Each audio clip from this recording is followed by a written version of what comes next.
Come on.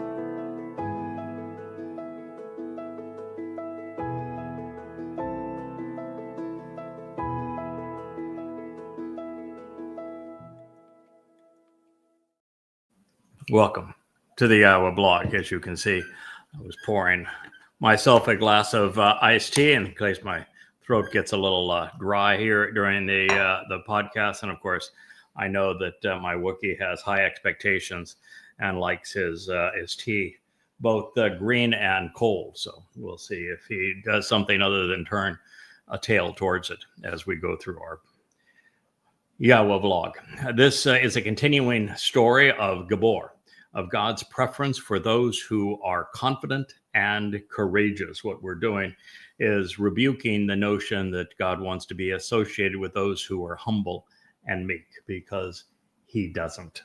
He is looking for men that are willing to take a stand, who have a backbone, who have some grit, who are committed to him, and who are absolutely confident in their relationship with him, such that they convey the courage that would be associated with knowing that you're taking stride by stride with the creator God of the universe, and that he not only has your back, but that he is working with you such that together we succeed. In doing so, there's no better place to turn, of course, than to the Mizmowr of our king, Dowd. He is the one who God chose, the one that God said is most like him, the one he said is returning as Elion, as the very influence of God in our presence, as the Messiah and returning king. In the 11th statement of the 34th Psalm, he wrote, "Choose to move forward. Choose to stand up and walk, not crawl, not bow down, not grovel. Choose to move forward, not tremble in place. Choose to move forward, standing up and walking, making progress in life's journey. Halak, travel, in the imperative. Sons, children, choose to listen to me." This is now Dowd speaking. "Choose to listen to me. Shama, la'ane. I will teach you how. Lamed. I will instruct you on the process of how to properly respect YAHOWAH." Yes, indeed. One respects YAHOWAH by Gibowring up. One respects YAHOWAH by listening to his beloved son Dowd. One respects YAHOWAH by disassociating from that corrupt counterfeit of Jesus Christ. One respects YAHOWAH by disrespecting the rabbis who promoted the myth of Bar Kokhba as a false Messiah. One respects YAHOWAH by respecting his son, and therefore listening to the words that Dowd wrote throughout these Mizmowr Psalms, including this one.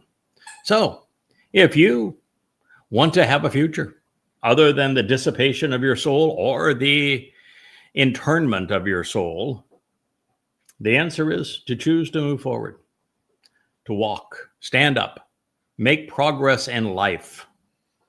Choose to listen to Dowd. Dowd is the one who will teach you how to properly respect YAHOWAH. Mizmowr Psalm 34:11. Powerful, direct, incontrovertible. Never bow knee or head. Stand before God, walk with him, and do so alongside his beloved Son, our Savior, the King. How many times in life has the leader of a people said, "Follow me, walk with me, listen to me, and I will teach you how to respect the creator God of the universe, YAHOWAH." Oh, you read it right here, didn't we? We are wise to follow our shepherd. especially as children of the covenant and part of his flock. And if ever a man knew the heart of God, it is his son. There is no better teacher in this regard.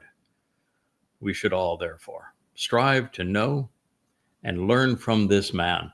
And that is why I am so committed to the 4th volume of Coming Home, and the fact that it is devoted to this very specific thing: coming to know and respect Yahweh by listening to Dowd. Then he asks about another. He finished that last line, listen to me, and I will show you. And now he is speaking of another. Who is this man? Maha-ish, who desires lives, loving the days to witness that which is productive and beneficial. Mizmowr song, Psalm 34:12. So Dowd, in saying that I'm going to teach you how to respect Yahweh if you get up and walk and listen to me, immediately directed us to identify the man who desires lives, loving the days to serve as a witness to that which is productive and beneficial. Dowd is not doing this alone. You know, it's one of the things that you quickly come to assess when you read the Torah and the prophets, that the job that Yahweh once accomplished, which is the return, thank you for that. Oh, what a nice fan that tail is. Those who serve in this regard, speaking for Yahweh, calling Yahweh's family home, never succeed on their own. In fact, what we find out is that God doesn't even succeed on his own. When Yahweh chose on his own accord to speak directly to the children of Yisrael, it was a colossal failure, other than to prove his point that you can't succeed working with Yahweh alone. Even if as a singular person, you are working in conjunction with Yahweh, empowered and enriched by him. Moshe had the spirit of Yahweh upon him. He had the presence of Yahweh with him. And not only did Yahweh fail when he spoke directly to his people, and they told him to shut up and go away, they never wanted to hear from him or see him again. And so I'm happy to give you your wish. That works out far better for me. If we only knew what that actually meant for a number of people going forward, but it certainly worked out better for Yahweh. I'll give you that one. From that point on, he chose to work through people.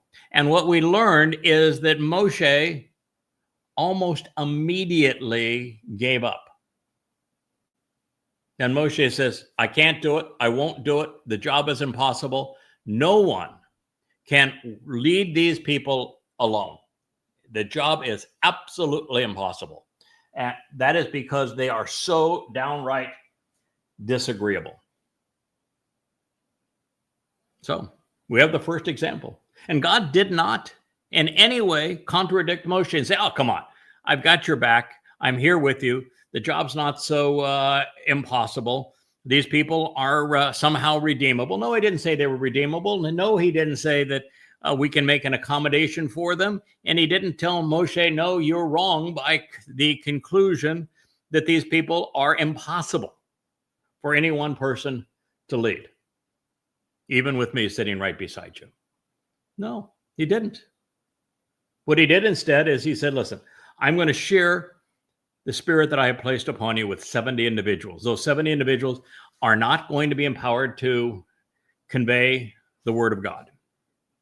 So this oral Torah thing is utter nonsense. All they're going to be is a defense mechanism protecting and shielding you from some of the abuse that the people are attacking you with. It's just so they're going to keep the belligerents away. That is their job.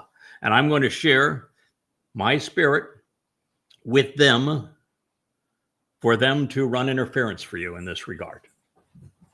But in terms of speaking for YAHOWAH, we find that YAHOWAH says, I got this. I understand, Moshe. They're impossible for you to do it alone. I got a couple of guys. Want to meet them? Their names are Dowd, YAHOWAH's beloved, and my Dowd, Dowd's beloved friend. They are both filled with the Spirit. They're both exceedingly literate and will write a great deal. And they will speak what I inspire them to say. You get them to the promised land. They'll take it from there. And then come Dowd, the greatest man who ever lived. YAHOWAH's firstborn son, our Messiah, the man anointed with YAHOWAH's Spirit, the man that YAHOWAH chose to lead his people, the very man who volunteered to fulfill Pesach, Matzah, and Bekurim, to suffer crucifixion in the fulfillment of Passover, and then to carry our guilt into Sheol, into hell, to liberate us from it on Matzah, so that we could enjoy what he already enjoyed. He was the Bekor, the firstborn of YAHOWAH, and now he is offering us Bekurim to be God's firstborn children. And even he couldn't do it alone. Not only was it YAHOWAH who worked with him to accomplish the benefits of and deliver the benefits of Pesach, Matzah, and Bekurim, but what happened after Dowd fulfilled the spring Mikra? The whole world turned against him, especially his people. They denied him. They denounced him. They ripped the Messiah title away from him and gave it to another, not once, but twice, and doing it again even now. They don't recognize him as their returning king. They don't recognize him as the Son of God. They don't recognize him as their Savior. And when YAHOWAH and I began this mission together 24 years ago, there wasn't a single person on the planet who over the previous 2,500 years recognized any of these things about Dowd. He did them, but they were to no avail. Someone would have to come along and change that. And that is why he said, who is this man who desires lives, loving the days to witness to that which is productive and beneficial?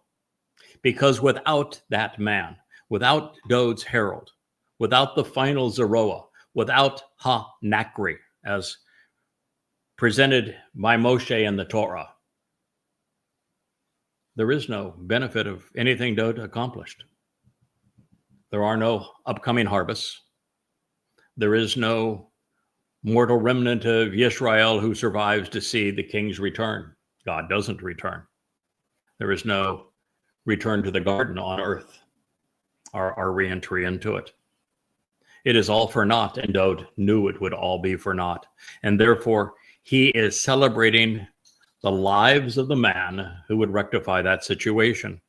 It is going back to the lesson that he learned, because if I figured it out, he figured it out too, that the greater and lesser luminaries of Genesis 1 that serve as the signs for the Moed, for these restoring witnesses to the eternal testimony.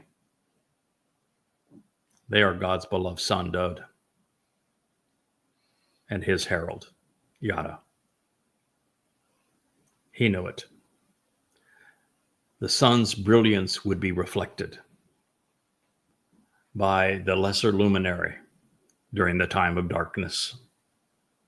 That is what he is attesting to here.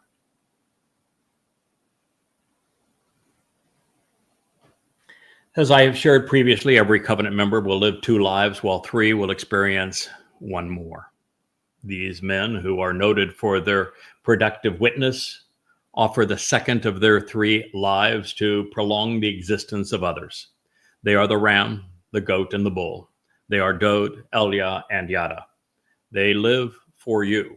What you choose to do in association with them is up to you, but it will determine the fate of your soul.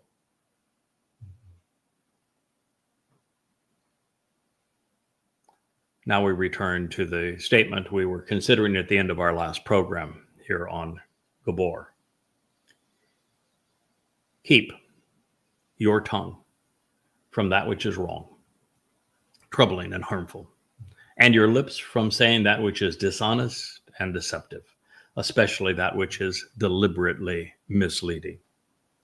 Since Dowd is speaking to us now about this man whose lives are dedicated to the restoring witness of Yahweh and to the message that is finally productive and beneficial for his people, he's still speaking of our time. And therefore, he is warning those who would promote that which is wrong, troubling, and harmful from being dishonest and deceptive. In this regard, he's really not speaking to Muslims because they're not going to listen to this ever. Never going to hear it. He is really not speaking to Christians either because they're not listening to this. I don't even think he's speaking to rabbis, although he can be speaking to secular Jews who would have otherwise advanced the culture that is created around the rabbis and assume that because it's cultural, it must be true. And what God is saying here is if you are a cultural Jew, then the thing that is important for you is to stay within that narrow space of guilt by omission rather than guilt by commission. And these are profoundly different things, as we learned in studying the 15th chapter of Bamidbar in the wilderness, Numbers. And that is because that final sacrifice by the man from Edom, this Adamah Parah, can resolve guilt by omission, but not by commission. And the difference is, if you are choosing to say that which is wrong and troublesome, and if your lips state that which is dishonest and deceptive, as opposed to your ears just hearing it, then you have gone across that divide for which there is no return. You are now against Yahweh, against his restoring witness, against HaNakri, against the Messiah, Dowd. Don't do it. Start listening, stop talking. If you're listening and not talking, then you're not committing an act of commission where you are misleading. If you're only listening, the worst that can be said is you're guilty by omission. And that is monumental as we move towards the sacrifice of the bull on Towrah. Now, specifically, Yahweh has a lot to say about this mother goddess cult that has emerged in our midst. And they finally had their coming out party, and it has turned out to be their funeral. And in it, they cited two passages where they claimed that YHWH, which they like to write as Yahweh, is mother and father. Two personas, two gods. And Yahweh is really good, really astute at the refutation of nonsense when it is directed towards him or those through whom he is working. And so I have taken the three statements that they cited, one indirectly, two directly, and have rendered them in full, such that we have driven the last nail into the coffin of the mother goddesses. It's over. And I will complete the last of that analysis later today or tomorrow morning. And I'm hoping that Mariah is able to convert it into the format that I can post on Facebook. We'll do so. And then we'll do a show on it. Because as I say, Yahweh is just marvelous, absolutely brilliant. in his refutal and rebuttal of anyone who works against someone he is deploying and attacks that individual's credibility or attacks his nature. And I want to share with you what he had to say, because it's brilliant beyond words. So the message is here. If you're listening to the wrong people, you can be considered guilty by omission. But if you're speaking for the wrong people, then you're guilty of commission. And it can't be resolved. Not now, not at this time, not anymore. So while this sounds simple enough, most do otherwise, of course. And as I have shared with you, if you think that that's not true, then spend a day with me in social media and you'll find out exactly how belligerent people are. And one of the things that I shared with you previously is that if you're really astute, one of the things that you will discern from the religious is that as the Lord of religion, Hasatan, the adversary, inspires those who believe that he is actually a god into condemning those who know that he's actually the adversary by calling those who are correct about Satan satanic. It is the gist of the Quran. It is the gist of the New Testament. It would be the gist of the Talmud too, but they don't much like Satan unless they can mock him. And the Talmud, they want to have Rosh Hashanah as the day to fool the devil. But other than comic strip Babylonian relief, comic relief, they really don't have much to say about him. But in the New Testament, in the Quran, that is a central theme, that anybody who questions, who criticizes the absurd message that is declared in the New Testament and in the Quran is automatically labeled Satan, when in fact the God of the New Testament and the Quran is Satan, and those who are exposing him are working for YAHOWAH to free the believers from the adversary, the opposite of what's true. But then again, Satan is the adversary, and he's presenting himself as the God of religion.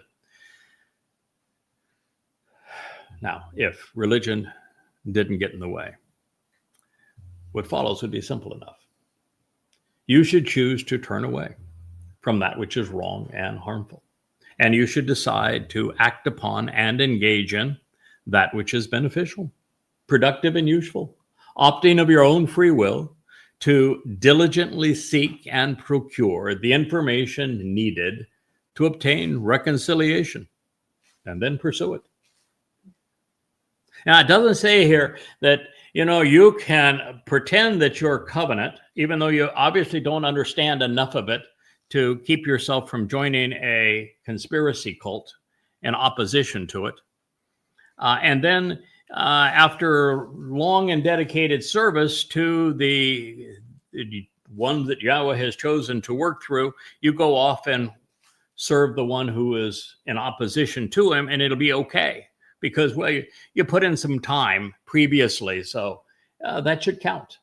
No. You should choose to turn away from that which is wrong and harmful. It isn't that you should turn towards that which is wrong and harmful. You should turn away from it.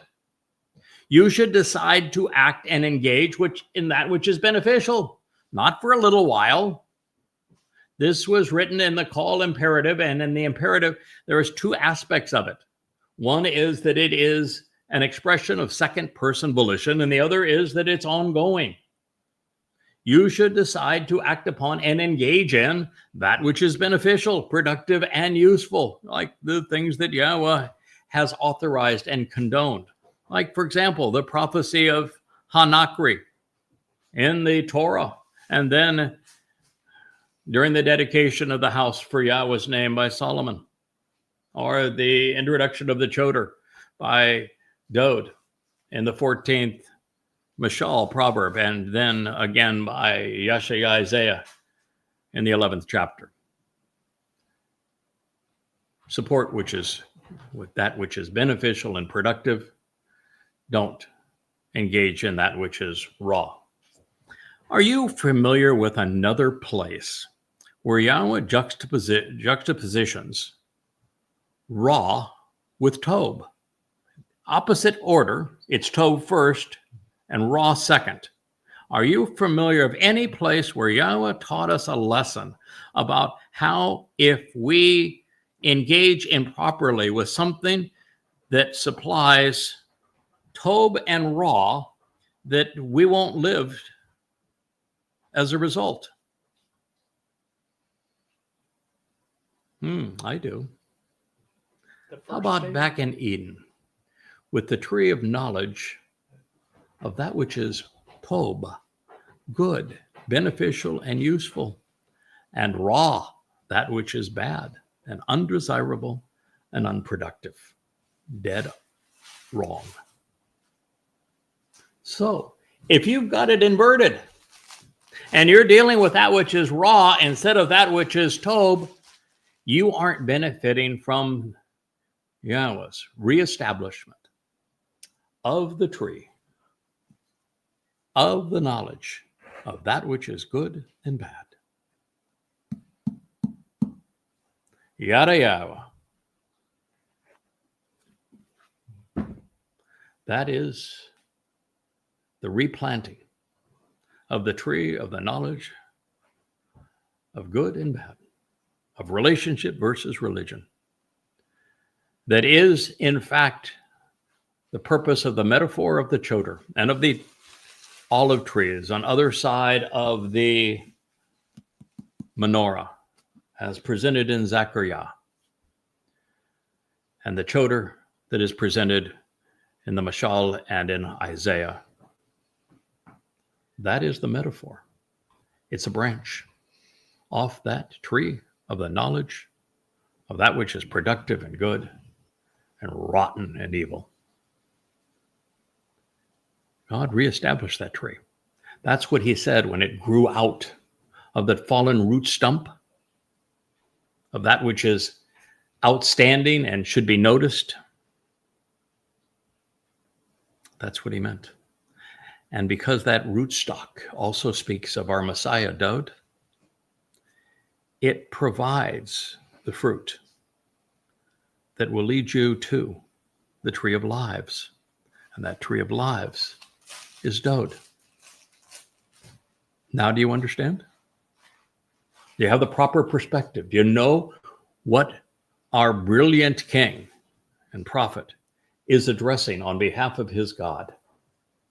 In this case, you should choose to turn away from that which is raw, wrong, harmful, evil, injurious, and decide to act upon, engage in that which is beneficial, productive, and useful, opting of your own free will to diligently seek and procure information to obtain shalom, reconciliation, prosperity, and satisfaction, the blessing of salvation through a harmonious relationship. And then pursue it. Go, be active, engage, capitalize, profit from. Do more than just like. Do more than just share. Learn and then teach.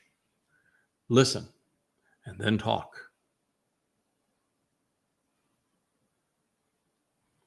Comprehend and then communicate. What you've just heard is profound, and it's never been stated previously. But that's exactly what Dowd meant for us to hear. Obviously, doing so is a life well lived. It is the path seldom tread. And yet, this is the only path that leads to God, so it is highly recommended.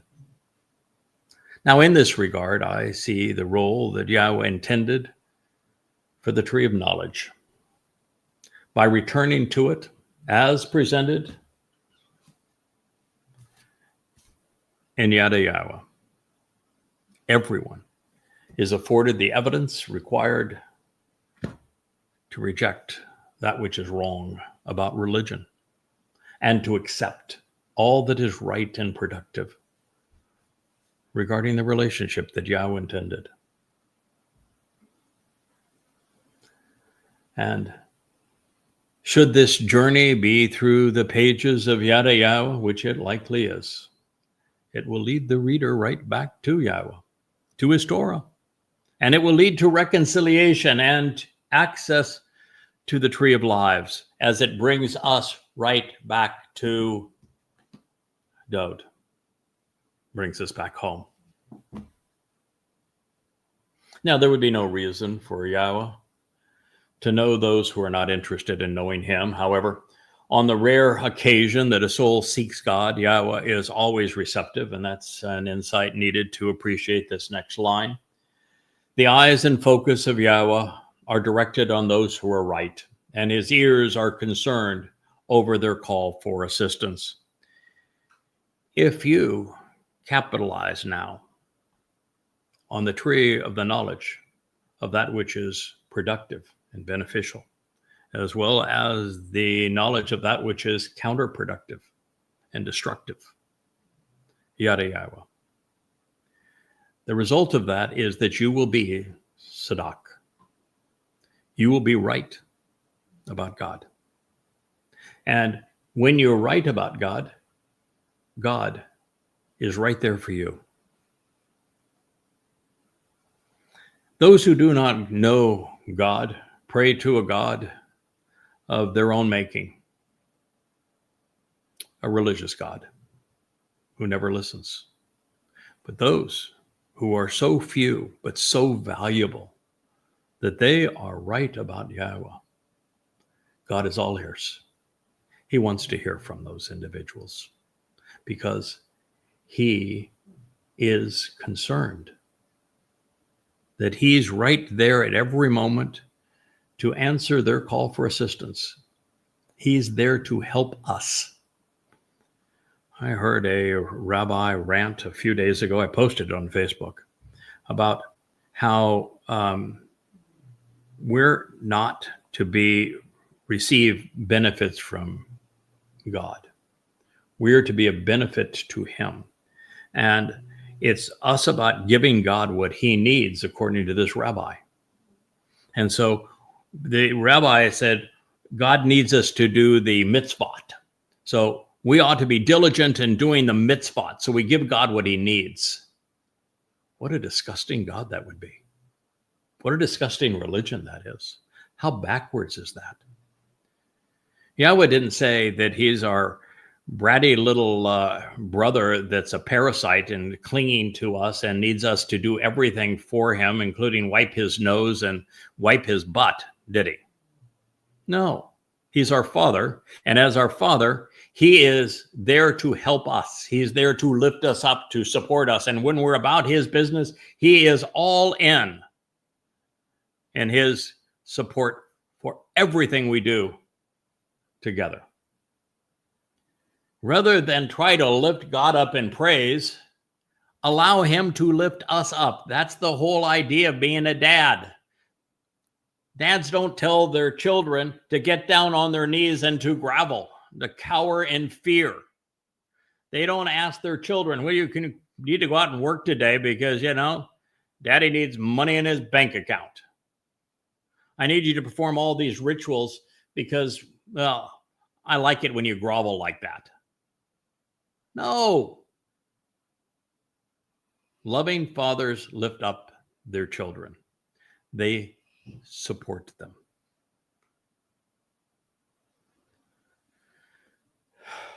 So, clearly, when it comes to God, nothing is more important than me and Sadak, right? And not surprisingly, the man who wrote these words was called Sadak more often than any other. That's why he was the one who was called to be king. This next statement, of course, then can be written to convey the opposite result of the previous one. As such, it would warn.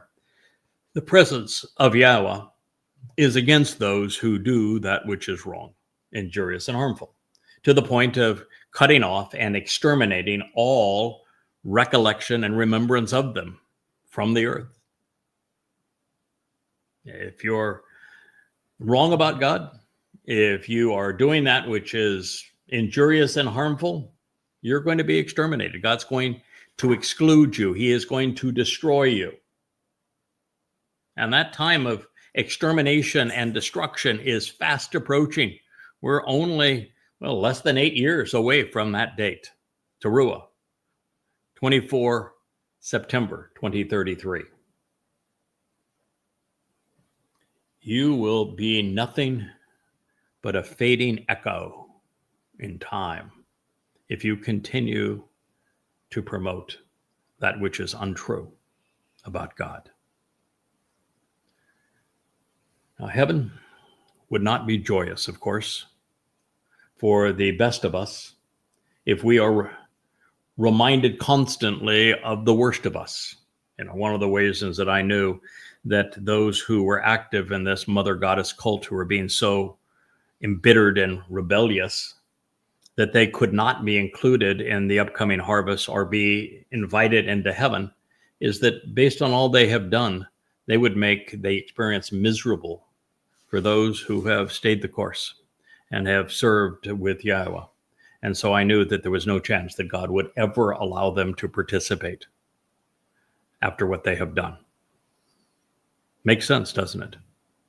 Therefore, our recollections will be cultivated such that we recall the things which were beneficial and uplifting, and the memory of those who were belligerent, clean slate, wiped away. Now, this known, I'd like to share a different interpretation of the exact same words that comprise the preceding statement, but this time rendered more positively. When seen from this perspective, the result affirms the merits of those whose sacrifices served to redeem God's people. It takes us back to Dowd's prior acknowledgement of the man who would live several lives to serve as a witness.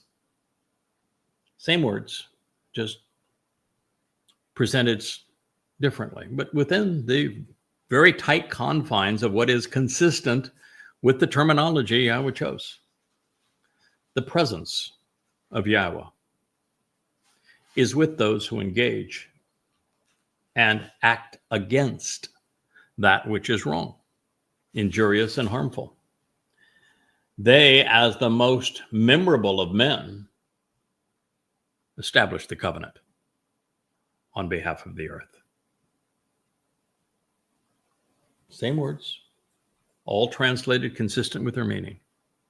The presence of YAHOWAH is with those who engage and act against that which is wrong, injurious, and harmful.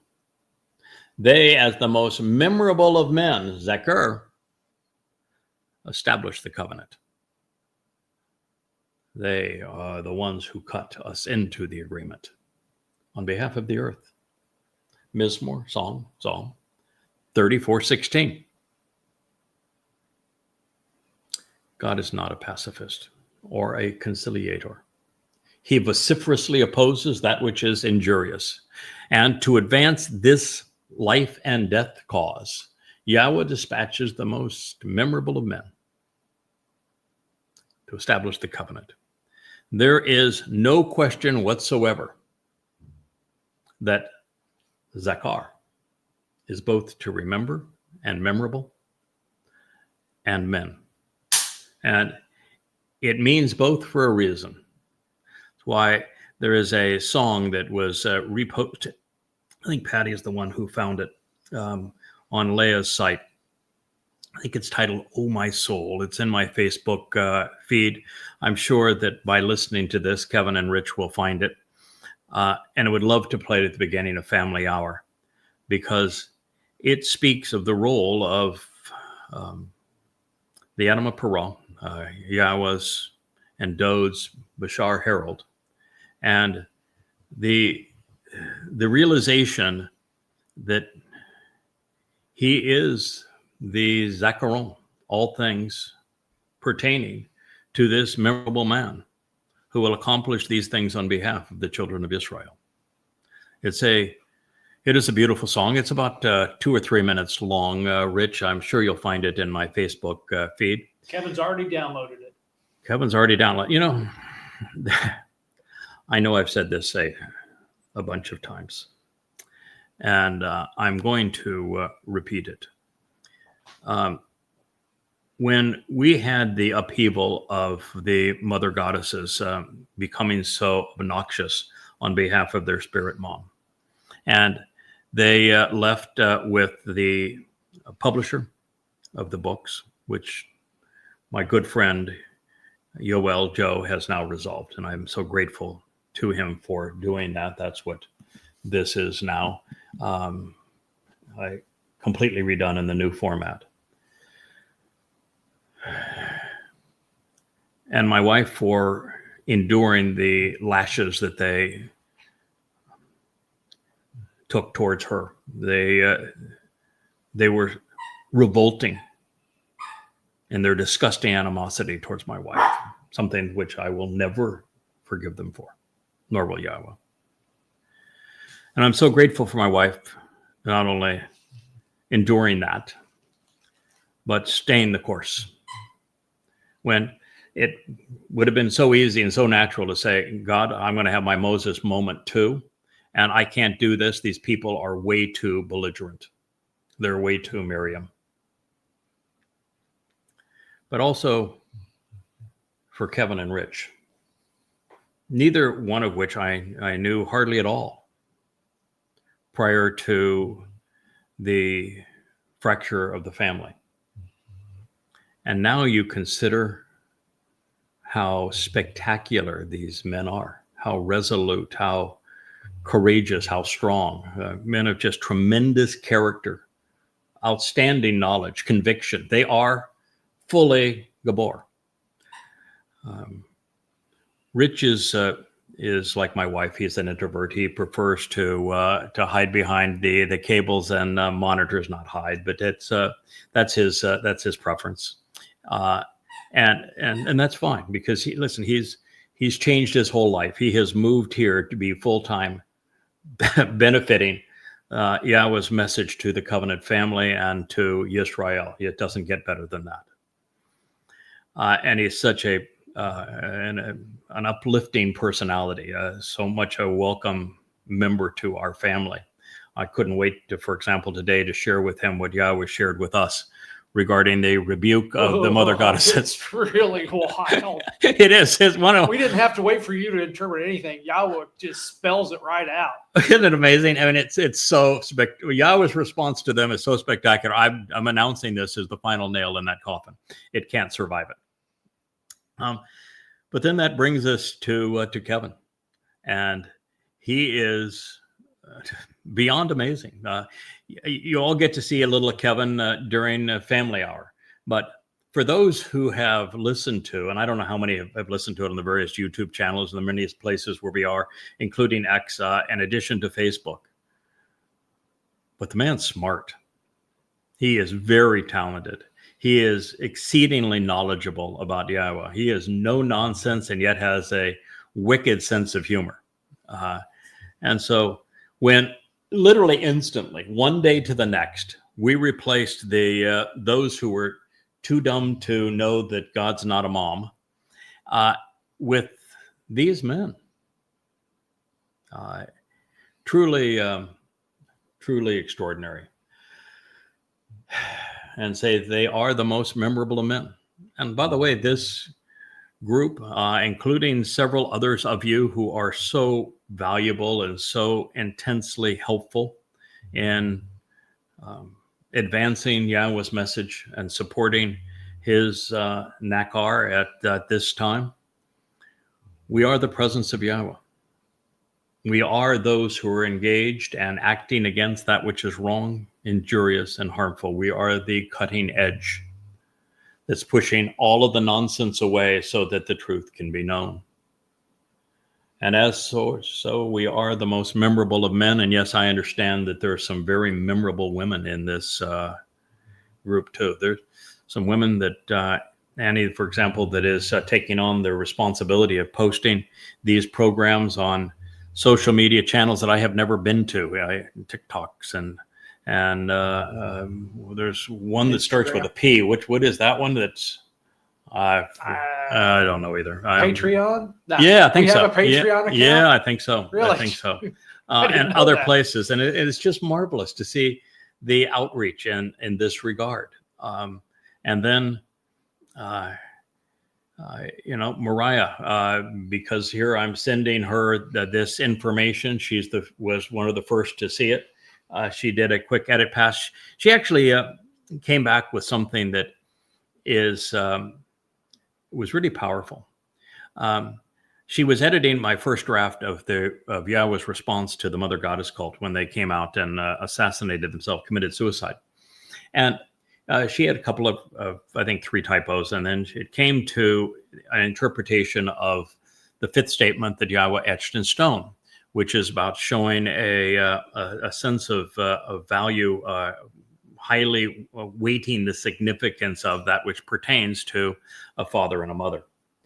And she acknowledged that my assessment that the only father and mother really that can prolong your days in the land, it is actually not land in this case. It is Adamah. It speaks of the man from Edom, Obed Edom, and of the Adamah Peraz. It's that word. Is Abraham and Sarah as the mother and father of the covenant, because the covenant is everything in terms of prolonging life. And she said, yeah, that makes perfect sense to me, and I'm great with that. I understand it, fully on board with it. But God layers thoughts. I have another one. And I agree with her.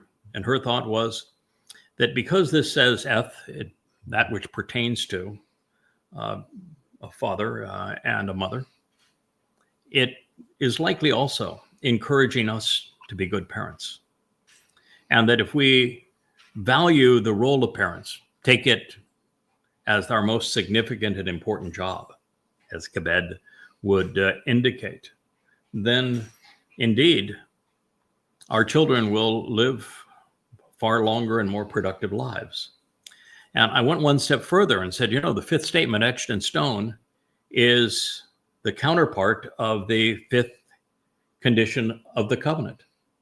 That as parents, we circumcise our sons, Zakar, by the way, on the 8th day. And that is the sign of the covenant, because what it is saying is that we and parents are going to value our role as parents to the extent that we want to cut our children into the covenant, and we're going to raise them to be God's children. And that's why it is the sign of the covenant. We as parents are signing, if you will, in blood, this commitment to raise our children to be God's children. And it's the 5th condition of the covenant, just as the 5th statement that is etched in stone. So this is one of the advantages of being family, of one leading to the other. I was reading my, it's not mine, it's Yahweh's rebuttal to the Mother Goddess cult earlier today. And he says, what they're doing by combining father and mother into one deity is the exact same as the ultimate occultist symbol, Mahomet, Baphomet. And Baphomet and Mahomet are very, very similar. It's actually the basis for Muhammad's name, who was the messenger of Satan. But Baphomet is depicted as the horned goat head and a body that is both masculine and feminine, male and female, mother and father. And he is the god of the Knights Templar of the Roman Catholic Church. He is the god of occultists everywhere. And as he said, this certainly reminds me of that. And there we go. Pardon? Look at your monitor. Your kids are going crazy. Oh, I saw that. Yeah, that's pretty cute, isn't it? Yeah. I'm waiting for the big yelp when Yeah, somebody gets nipped. Yeah. We have happy children here. So it's just a marvelous place to be when we've reached this point now of having complete trust in Yahweh, so that when somebody tries to establish themselves by refuting Yahweh that came out of our mixed, part of a fractured family, we know God's got the answer, and he does. And it's fun to go into it and see what it is. And in this case, what you're going to find is that his answer was specific to this cult, not in one way, but in every way. And one of the references will blow your mind, as it did mine this morning. So here we are. This is what we're doing. We're trying to cut people into the covenant relationship. It is our job.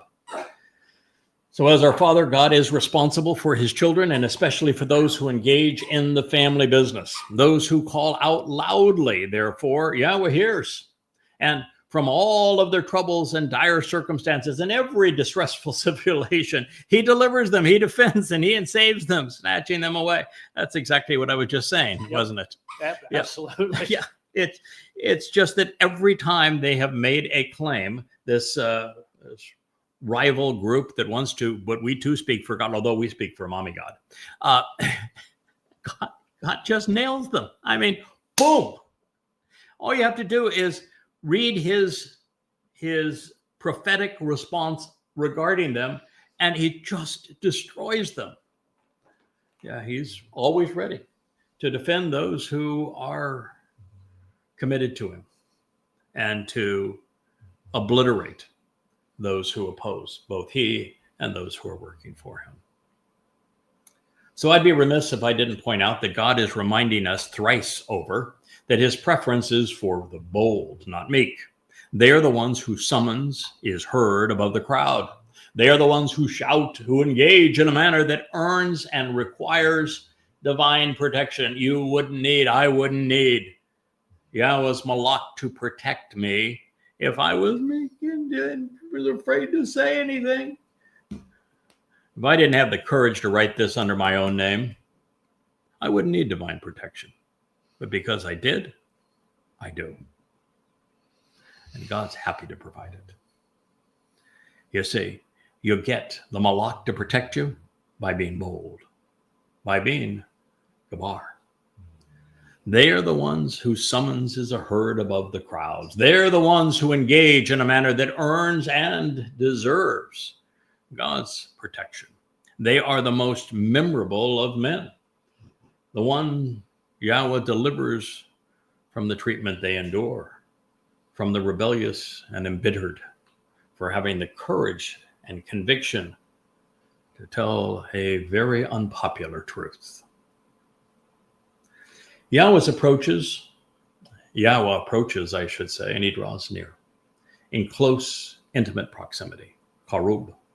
Yahweh approaches and draws near in close and intimate proximity to the judgmental with the proper disposition. Leb, the decisive and properly motivated, who are determined and courageous, thoughtful and devoted, who are crushed and bruised, battered and maimed, scrutinized. And he abolishes, shatters those who are disapproving and destructive. Shabar, to the ones who are mutilated for examining and then breaking apart and fracturing, causing the downfall, and through those who are bludgeoned and cursed, crushed, those who are bludgeoned and crushed in spirit, he provides deliverance and salvation, Yasha. Mizmowr 34:18. So first, we know that God is judgmental, because exercising good judgment is a prerequisite for making informed and rational decisions. It is the basis of morality and justice. Those who are perceived as being confident to the point of conceited are judgmental. That's one of the traits that is ubiquitous among us. We form conclusions rapidly and share them and implement them based upon exercising good judgment. And it is something that God is exceedingly committed to. Shaphat is to judge. Mishpat is to ponder the implications of exercising good judgment. It is the essence of being moral. It is the essence of being just, of being fair, of knowing the difference between right and wrong, good and bad, true and false. It is the foundation of morality and justice. The Christian myth of judge not lest you be judged is counter to God's instructions and to being a credible person. Now, in this statement, Yahweh was offering deliverance from the deadly plague of religion through the sacrifice of 3 men. Moshe liberated Yisrael from Mitzrayim. Dowd removed the guilt of every covenant member during Matzah, and Yada will purge the surviving remnant on Towrah before the Messiah's return on Kippurim. All 3 were or will be battered and bruised in the process. The majority remain religious, and the religious despise God to the extent they create their own replacements and they disparage those that God has chosen. It's been the same throughout time. Should you be concerned over my unwillingness to render daka as crushed, battered, and bruised, rather than contrite, which is what I did. I render daka under its primary definition, crushed, battered, and bruised. I did not render it as contrite. And the reason is simple and direct. The actionable root of the noun from which the word is scribed, and it's scribed identically to, so it wasn't hard to find, that the verbal root, daka, defines the noun as crushed, broken, beaten, and bruised, even maimed, becoming pulverized dust. To be daka is to have one's body destroyed by repetitive and vicious blows. Additionally, it is to become despondent as a result of emotional, mental, and physical distress. Dowd was daka on Passover. Dowd was daka on Matzah when he fulfilled it. Yada will be daka on Towrah during its fulfillment. He's daka online now. Moshe was daka by the children of Yisrael during the Exodus. The Ruach spirit that was and will be abused in this manner delivered Dowd from the crushing pressures of Sheol and will protect Yada's nefesh while his body is bludgeoned as the bull on the Temple Mount, come Towrah. Religious publications corrupt these meanings and replace crushed with contrite. In this, the 34th Psalm, and again in the 51st, to make believers easier to control and fleece. There's nothing more passive than someone who is contrite. And while the actual definition of contrite is thoroughly bruised or broken, it is perceived as humble, which is unrelated to any of these things that Yahweh has been encouraging. Now, driving God's point home, since the result is Yasha, salvation, our attention must return to the Moedim, and in particular to Matzah and Towrah when this occurs. In the initial case, Dowd's soul endured the pressures of a black hole, and in the second, Yada will be pummeled to death by Satan.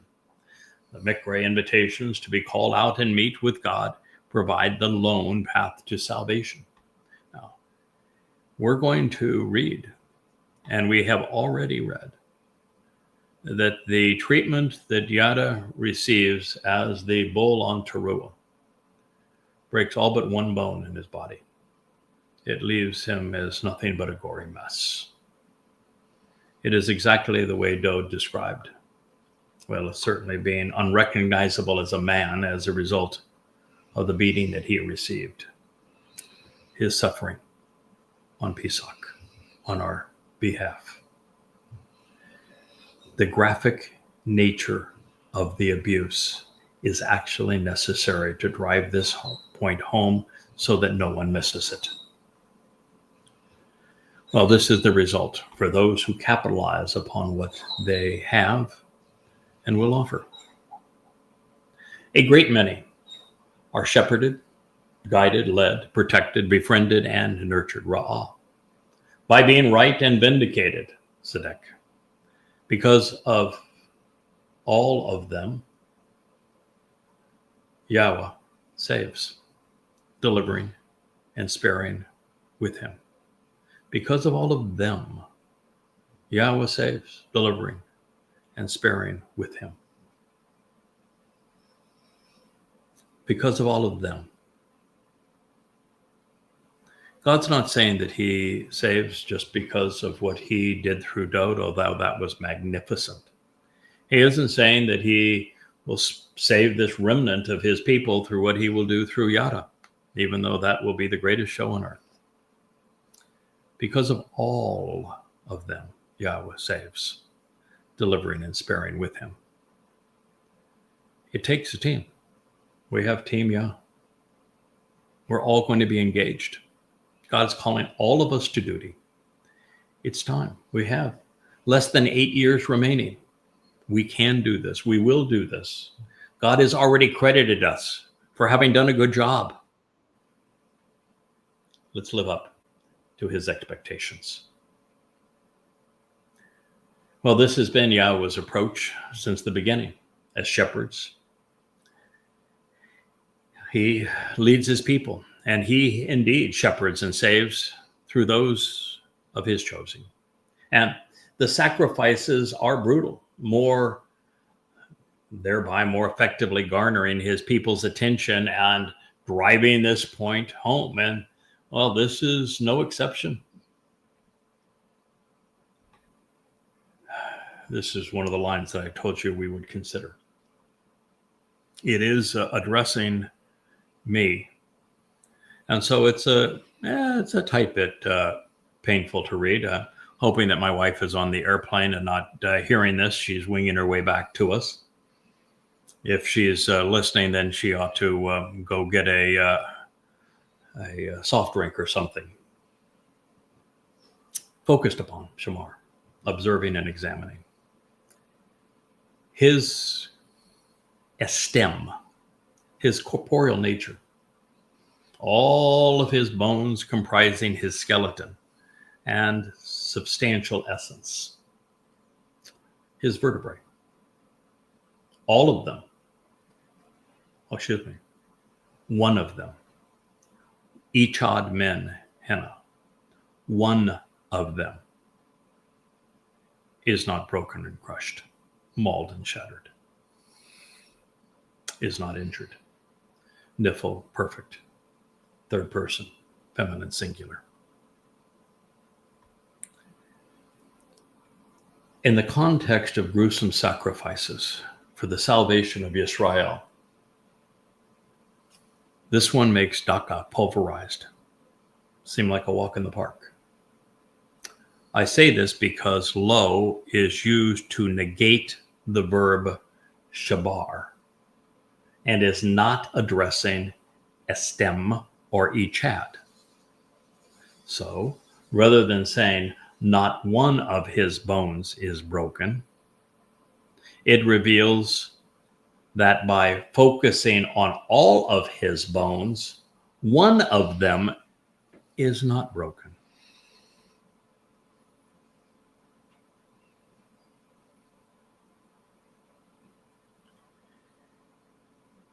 If someone were to assume that this was addressing Dowd's crucifixion, and if the negation was before estem rather than the verb shamar, or even before each had one, but it doesn't read not one. It reads of all of his bones, One was lo shabar, not broken. Now, clearly, Dowd's sacrifice by being flailed alive and then crucified by the Romans was brutal, excruciating agony. But in his case, it is evident that it was not prolonged, even though breaking both of his shins would have shortened the agony.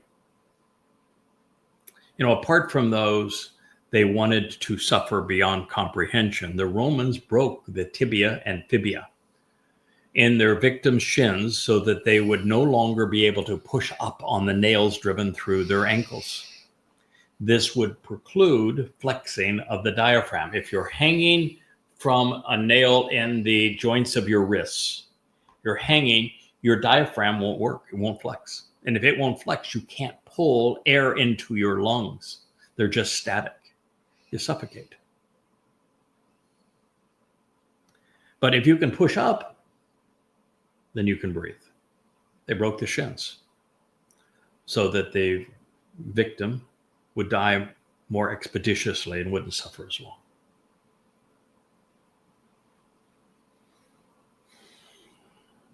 That did not happen with Dowd. On a broader scale, with Dowd, if we were to define a stem as it is in the presentation of the mikra of matzah, which would be as essential, then the prophecy fits the Messiah during the fulfillment of the Moed. While there were no bones accompanying his nefesh in Sheol, the compressive gravity of the black hole would have been crushing to his essential nature, although he was enveloped in the set-apart spirit of YAHOWAH. On the other hand, if this prophecy applies to Yada's sacrifice as the Adam Parah, which is really evident by the dialogue that has led up to it, then the beating he receives from Satan on Towrah, on the Temple Mount, will leave only one of the major bones. There's 206 total bones in the human body, but some of them are as tiny as a grain of rice in the inner ear, and the skull is considered like 12 different bones. And the backbone has many vertebrae. This could be saying that his back's going to be broken, and that would be significant and painful, but actually in a way it would eliminate pain and it would suffice for this description. But all we know is that of all of the bones, only one will not be broken. The assault on his bashar will be supernatural. It will be unrelenting. And that's obviously a beating worthy of the Daka crushing depiction cited previously. From this perspective, this is what we should expect. With Matzah and Towrah, both removing the stubborn stains of religious guilt of many, we would expect that this price would be high. And it would be similar between king and herald, Dowd and Yada. They are working together as brothers. That they have to have a sense of camaraderie, having gone through similar experiences. It's what brings people together. It's what causes them to trust one another. And there's a bit of camaraderie being developed here between the two, with one descending into Satan's prison and the other being mauled by Satan. Now, because of the Torah and through the Mikra, there is life and death. Before I go to that, though, I want to say there's also a coming together with the final beast. When Gabriel, God's most confident and courageous man, from derivative of Gibowr, the very nature of the title of the series, when he spoke of the transition and the evolution of beasts from Babylon, where religion and politics was intermixed to confuse and confound, to Persia, to Greece, to Rome, and then the ultimate beast that would tread upon the whole world, being the Roman Catholic Church. It was Rome that was the most vicious to the Messiah. Rome controlled the Temple Mount at that time, and it was Rome that crucified Dowd. Rome that beat Dowd. One of the things that we're learning about the Torahless one, the great betrayer, Donald Trump, is that he is establishing the Fourth Reich. We're going from the imperial Rome and the viciousness of imperial Rome to the impression of oppression and persecution of the Roman Catholic Church as the great beast and the Holy Roman Empire, to the Nazis as the Third Reich. Donald Trump is the Der Fuhrer of the Fourth Reich, building a great ballroom to himself, recasting the White House in his image. He is building an Ark of Trump for the Capitol. He is going to make his pronouncement that he is essentially Caesar and God on the Ides of March, the great Roman holiday, March 15th of 2030. These things are connected, and he will do so on the Temple Mount.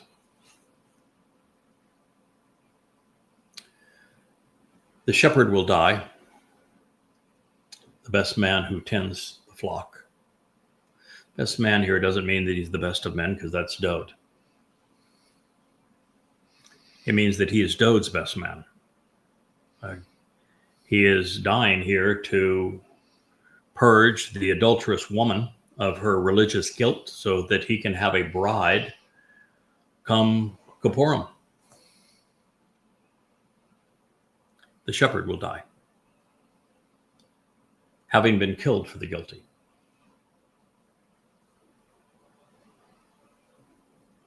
The shepherd will die, his life slaughtered for the guilty, for those who have gone astray. However, those who shun, are adverse to, disrespect, and hate the Tzedek, the one who is correct and vindicating, they will be declared guilty, and they will suffer the resulting punishment.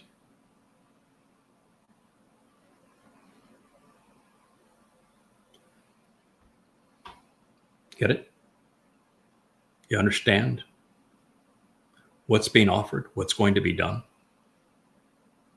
and how your choice of how you respond will determine the fate of your soul? You realize that this is the message that Yahweh has tasked us with sharing? I'm going to do my job. I am doing my job. I will continue to be devoted to Yahweh and his beloved Son, my King. I want you to help.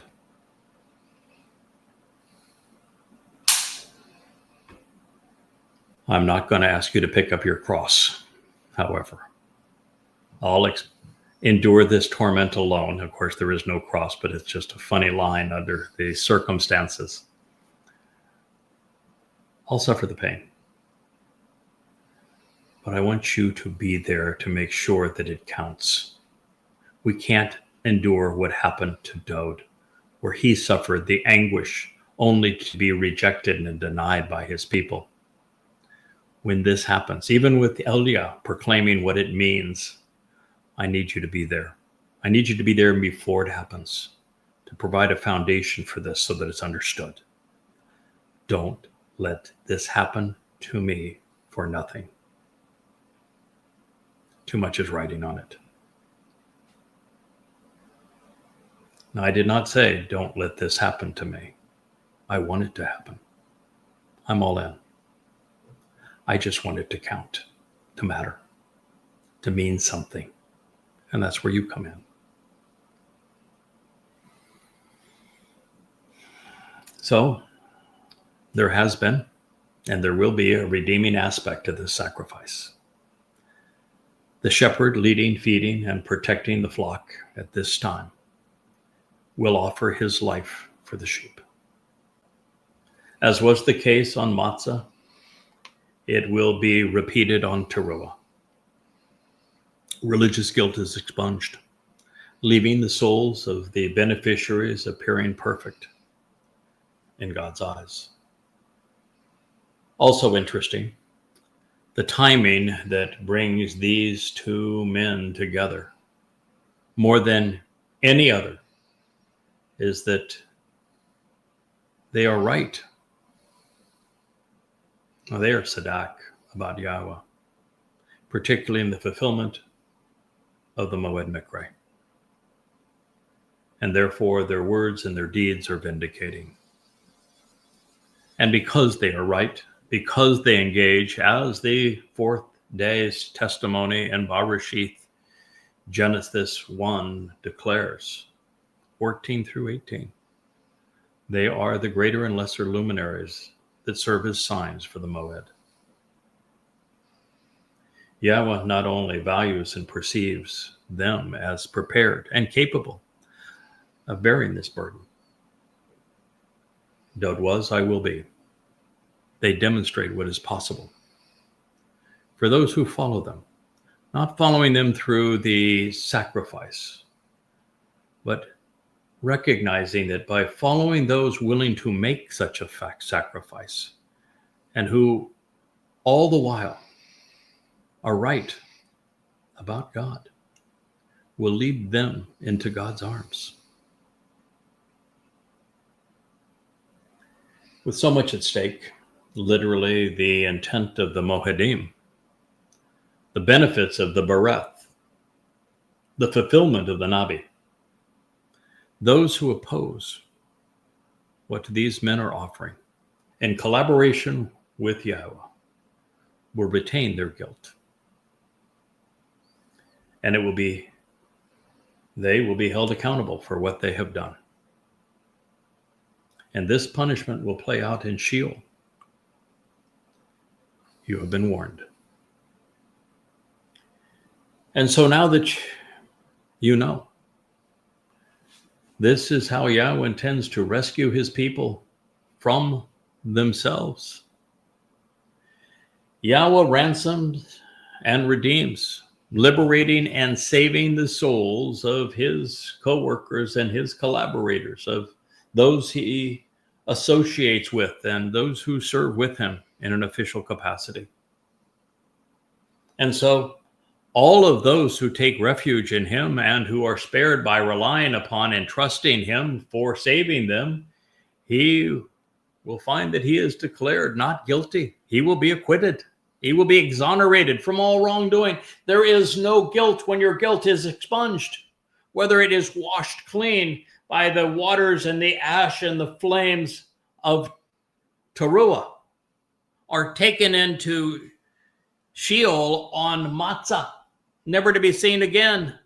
Without guilt, you are acquitted. You are not guilty.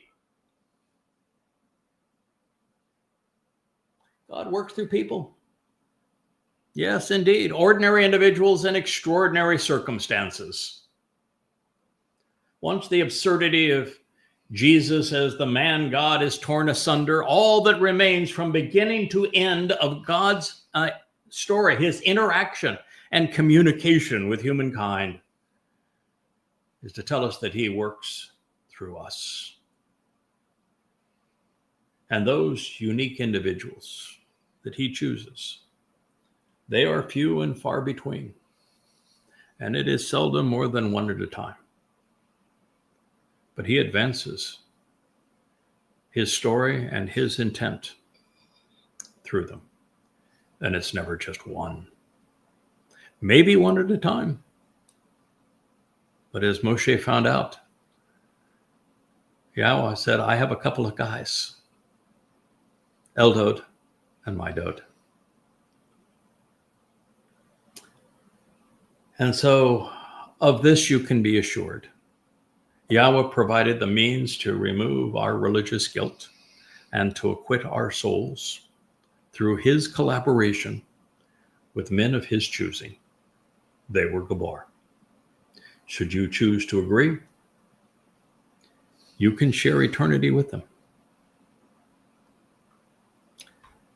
So before we move on, and I was hoping that we would be able to start our Family Hour show with a very serious and stern 35th Mizmowr, and we will be able to. I'm going to recap for you without interruption the magnificent nature of Dowd's 34th. Concerning Dowd, I will commend and extol that which pertains to YAHOWAH in every situation and on every occasion, continually conveying his positive attributes, his renown and reputation by my mouth. With YAHOWAH, my soul continually radiates light and shines brilliantly apart from any outside influences. The responsive who answer choose to continually listen, and they're elated. You should choose to become great, even glorious, growing in stature by approaching YAHOWAH with me. You should choose to lift up his name together. We should do this together. I sought to find, to learn about, and then form a relationship with YAHOWAH. And he answered me. And from all of my concerns and anxieties, he delivered me.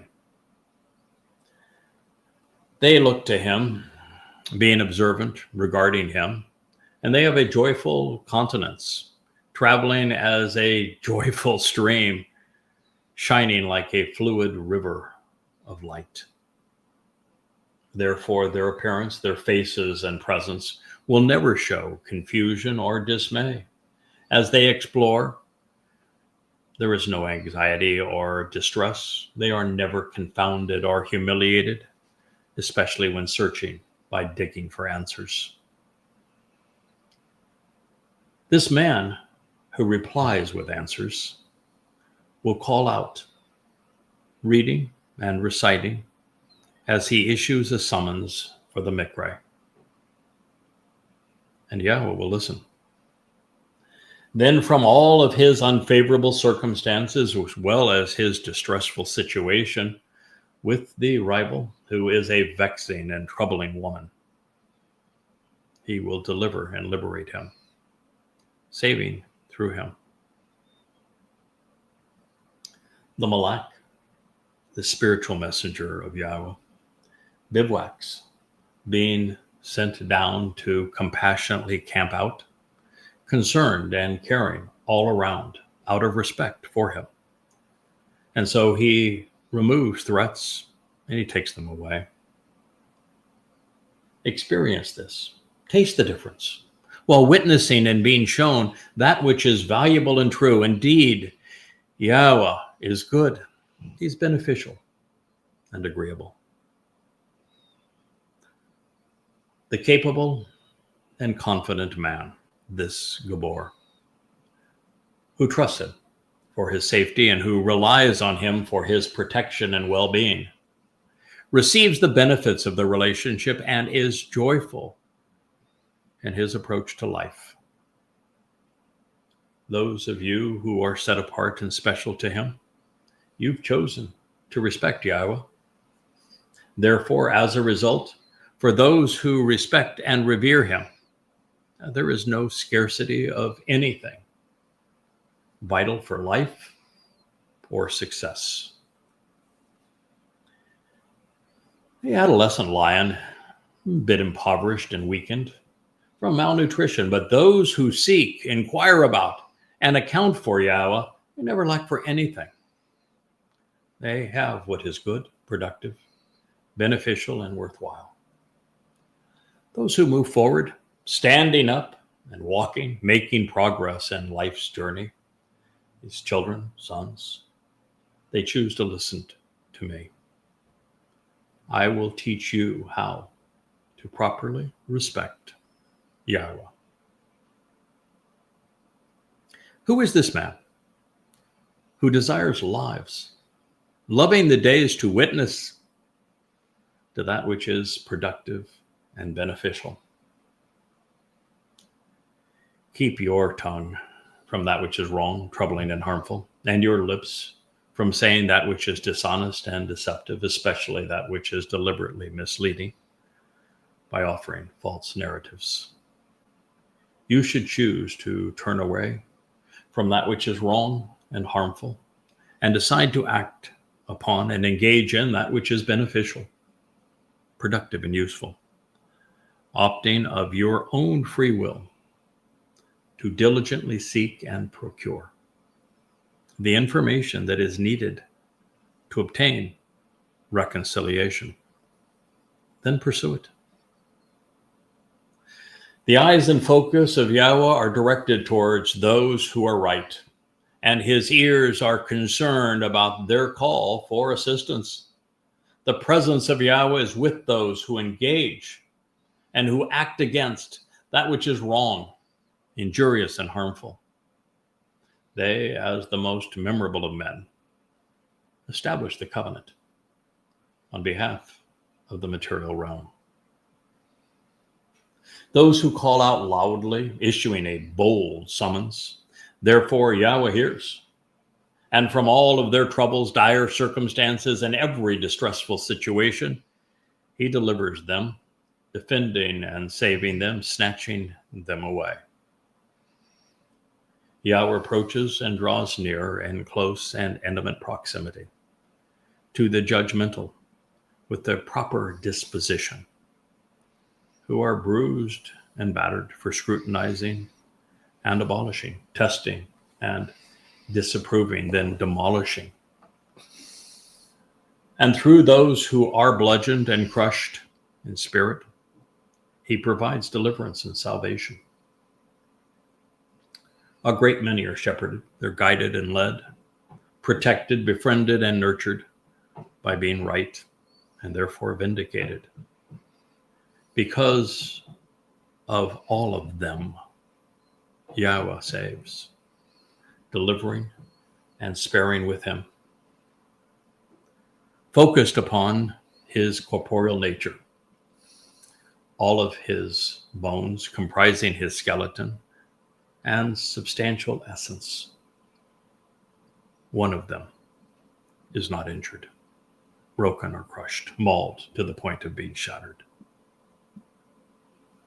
The shepherd tending the flock will die, having been killed, even slaughtered, for the guilty who have gone astray. However, those who shun and are adverse to, who disrespect and disdain, even oppose HaSadak, the one who is right, correct, and vindicating, they will be declared guilty, and they're going to suffer the resulting punishment. YAHOWah ransoms and redeems, liberating and saving the souls of his co-workers and collaborators.